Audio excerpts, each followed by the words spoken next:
Hi guys, welcome back to Middle Earth Monday. It is our third week of doing this exclusive new channel here. We are very much enjoying ourselves and it seems you guys are too. The videos are performing pretty good, much better than these videos were performing over on the main channel. So that is what we want to see. We want to see continuous growth, more subscribers. Make sure you're liking the videos, dropping comments, letting us know what you think and helping this channel to grow, because obviously Middle Earth is a big passion project for me and I really want to see it do well so that I can continue to make these awesome videos and show you guys how amazing this gaming system is and how amazing the models are. So week one, we did the Hobbit hole. We had a lot of fun with that. You guys really enjoyed it. Week two, we did Gandalf on his cart. And in week three, we are going to go on with the delightful Bilbo Baggins miniature.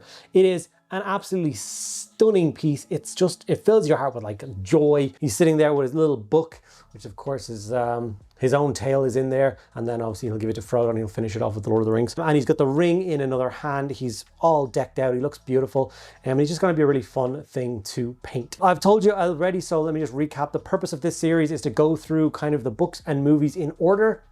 And as we encounter characters, then we're going to stop and we're going to build and paint them up. So obviously we started with the Shire, we Gandalf on his cart. Now obviously just after that we would meet Frodo. I've already painted Frodo for the main channel. We will be porting a bunch of those videos over very soon to fill in on those gaps. We've already done Farm Maggot, stuff like that. That'll also need to go in here. And then of course he gets to Bilbo's party and has a chat to him there. So that's what we're going to do for this series. Hopefully you're excited to go from the very beginning to the very end with me painting up all the models in between, doing battle reports on all the different scenarios. There's 37 scenarios to do, and I'll be doing battle reports on each and every one of them. So hopefully you guys are as excited as I am. Certainty of death, small chance of success. What are we waiting for? Okay, without further ado, let me dive in and show you how I painted up this adorable Bilbo. The Bilbo model in question, I cannot deny it is one of the most charming miniatures to ever come out of the Lord of the Rings range. He's not a combat miniature, he doesn't belong in a fight, he's just standing there beautifully with his book in one hand and the glorious ring in another, and I just love it wholeheartedly. I've owned it for I don't know how many years now and I'm finally getting to put paint on it. I'm very excited. So I got the model sprayed black and then sprayed with grey cere to get it started properly. And then I started applying the base coats, which I normally do with contrast. And for most of this, I do a contrast, but I did have to swap it up for his jacket because I just couldn't find an equivalent color and contrast. But we'll get to that in a minute. Dark oath flesh was used for all of his skin.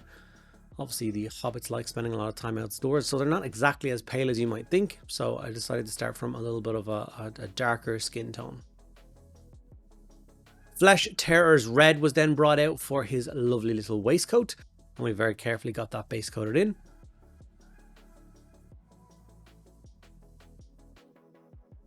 From here, he's got a rather different color when it comes to the jacket. I couldn't find the correct contrast, so I decided to go for normal base paint. So I went Galvor back red, and I base coated in his jacket, minus his like lapel and the cuffs of his sleeves, because they're actually green. You want to take your time and get a really nice, probably 2 thin coats of that to get it nice and blocked in. I am very much enjoying going back and painting Middle Earth miniatures. They're just so nice. They're not over cluttered with detail. There's so much character to them, even if they are the size of my thumbnail, as I just showed you there. And obviously each model tells a story. It's from a particular scene that everyone is well versed in. Everyone's watched the movies 50 times like I have. And yeah, they just make sense. Like, I'm very excited to paint up 5 or 6 different versions of the Fellowship, because from each different scene they slightly change, whether it's the equipment or whether it's the poses or whether it's the basing, and I just can't wait to see them all in like one place. It's going to be very, very cool. Black Templar contrast, of course, thrown over the leggings, and Militarum green thrown over the cuffs and the lapel. If you are enjoying this series, please do remember to subscribe to the channel. Obviously it's a very new channel and we're trying to get the numbers up as quickly as possible. We need to get to 4,000 watch hours for it to really start making us any moolah and helping support the larger channel. So any and all support would be amazing. If you do enjoy the content, you want to help support the channel even further, there is of course the Patreon, which is linked down below. There's a whole host of different reasons to be a member of the Patreon, whether that be extra videos every single week, whether that be podcast episodes, whether that be the monthly giveaways that we do on the channel. whether it's the private Discord server. There's a whole host of different reasons, so please do think about checking that out, also linked down below. So with all of the base coats now thrown on the miniature, it's time to shade it down. I decided to just go for an Agrox Earth shade thrown over the entire miniature. These are hobbits, people of the land, so having a brown tone to pretty much everything kind of makes sense, and it's something that I really enjoy. We also threw some dark earth texture paste from AK Interactive across his base.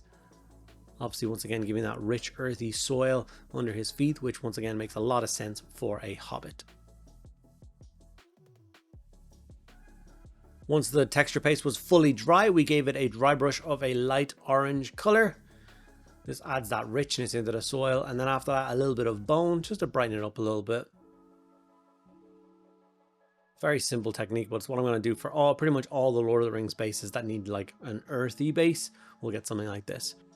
We then rim the base with black. We had started doing them in tan previously because that's kind of what Lord of the Rings is about, but I prefer a black base, so I'm going to continue doing it like that. Cadian Flesh Tone, Berserker Bloodshade, and Kislev Flesh is my standard colors for making skin tone pop.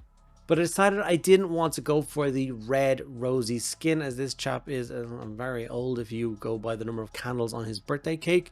So I decided to leave out the Berserker Bloodshade. So even though I did show that on screen, I won't be using it. So it'll go straight from Cadian, which is what I'm applying now to highlight the skin. And then we're going to go in with Kislev, which is what I'm using now to highlight it even further, but the very kind of finest parts of it. Tops of cheeks, tip of the nose, a little bit on the chin, knuckles. And I think this gives us a very nice, convincing Bilbo skin tone to this model. Mephiston Red and Evil Sun Scarlet is what we used to make his lovely little waistcoat pop. Spending a good amount of time to make sure we just get the highlights right. This model is teeny tiny, but they're so full of character. I do want to do kind of as nice a job as I possibly can on each and every one of them. Like, I know how much I love this miniature, and I know I'll never paint another one. So this is my one time to paint this adorable little model. So I will take a little bit extra time, make sure I get a result that I'm going to be proud of for years to come. Galvor Back Red and Wordbear's Red are the two red that I decided to highlight the jacket with. Once again, it's like a really dark wine jacket almost. It's not really wine. It's hard to know what color it's mauve. Is that what I'm looking at? I don't know. But this seems to match the original artwork pictures of what the studio team painted of this model back in the day. So I tried to go with that as closely as possible. And I think I hit the mark pretty well with the color of his jacket.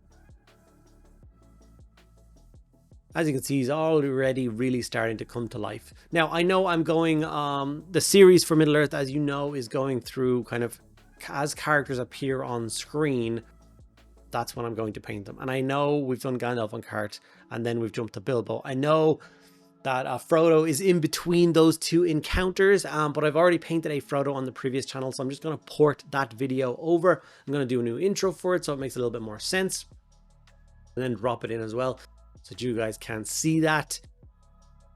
And I'm going to be porting over a bunch of the old videos from the older channel to this one, so they're kind of all in one place. So please do check them out when they get ported over.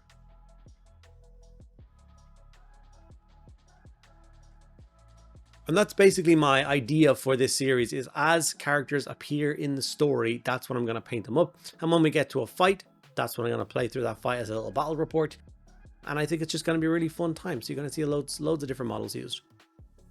But please do be aware, you will see, you know, Aragorn painted at Amon Hen, and then you'll see Aragorn painted at Weathertop, and then you'll see Aragorn painted at Helm's Deep, and then you'll see Aragorn King. You know what I mean? There'll be a bunch of models that will have repeats, but not repeat miniatures. There'll be very much different sculpts used. And that's just part of the charm of Lord of the Rings, and I want to get them all done. He does have an adorable little turquoise cravat because he is, I don't know, a man of leisure. He likes to take care of himself. He likes to have the finer things. All that troll gold that he brought back from his old adventures has been invested wisely into his wardrobe. Dawnstone was used for his aging hair. We did a little bit of a highlight of a grey.